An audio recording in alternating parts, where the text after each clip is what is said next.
Vou conversar com a psicoterapeuta, com a arteterapeuta e escritora de 16 livros, livros infantis, livros didáticos, livros para adultos, Mônica Gutmann. Mônica, é incrível pensar que isso aqui, todo colorido, cheio de brinquedos, de bonecos, é um consultório terapêutico. O que é a arteterapia? A arteterapia é um caminho de encontro consigo mesmo e também um caminho de possibilidades de transformação, de expressão, de desenvolvimento da criatividade, mas principalmente eu acho que é um caminho de descobertas. Né? Agora vem aqui, a gente estava conversando antes, vem aqui executivos, executivas, profissionais liberais, mães, famílias. Como é que essas pessoas reagem a esse ambiente tão lúdico, já que a gente vive num mundo tão pragmático, tão racional?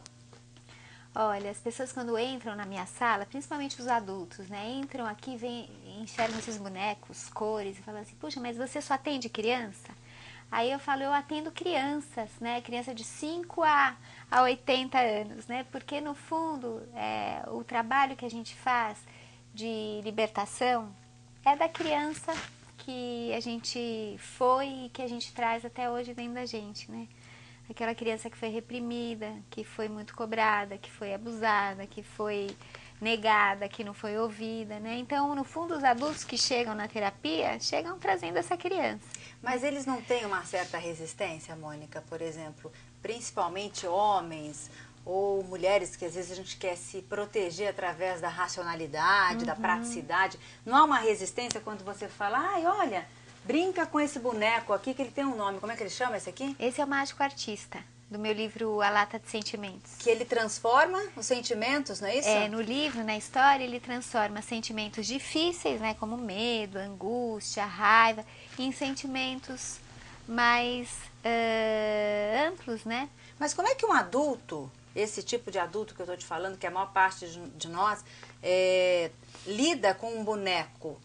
Quer dizer, como é que ele respeita esse trabalho? Ele fala, ele entra mesmo nesse trabalho. Como? Então, eu acho que tem um tempo de chegada na criança interna, né? Não, assim, um adulto chega aqui, eu não vou direto dando boneco, dando massinha, né? Mas aos pouquinhos, com o próprio trabalho, com o próprio processo, ele vai se dando conta e vai se lembrando da criança que ele traz dentro dele, né?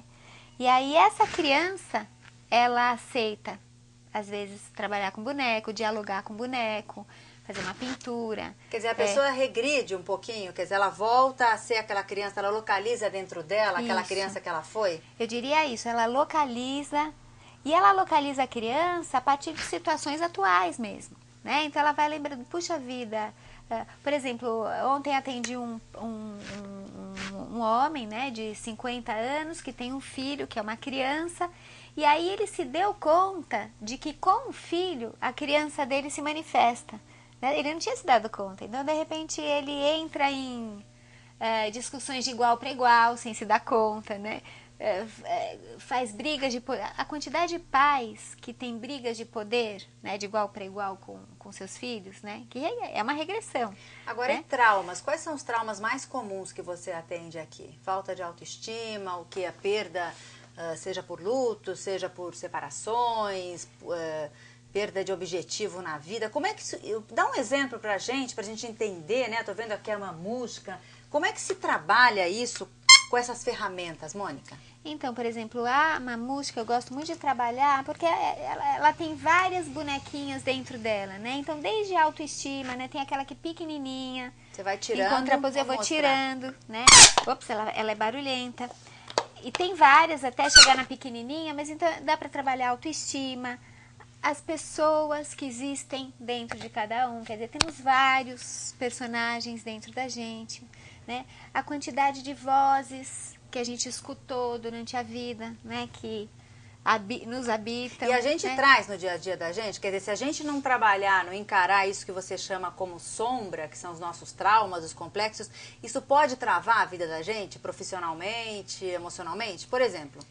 Se a gente não entra em contato com partes nossas que foram negadas, que foram reprimidas, elas vão se manifestar na nossa vida, né? Então, assim, a gente acaba escolhendo ou encontrando pessoas que vão ativar essa parte que foi negada ou reprimida dentro da gente. Então, por exemplo, você perguntou de que tipo de traumas que eu atendo. Atendo muito questões de abuso, né? Crianças que foram abusadas na infância e que seguem repetindo situações de abuso. São adultos hoje. Que são adultos hoje e que seguem repetindo situações e relações de abuso das mais diferentes maneiras, né? Não necessariamente o abuso sexual, mas o abuso moral, o abuso de poder. Às vezes até no trabalho, né? No aceita ser xingado, aceita ser... Se submete. Se submete demais. E a pessoa consegue mudar? Eu acho que desde que ela queira e desde que ela se coloque de uma maneira ativa no processo de mudança, porque a mudança ela não cai do céu, né?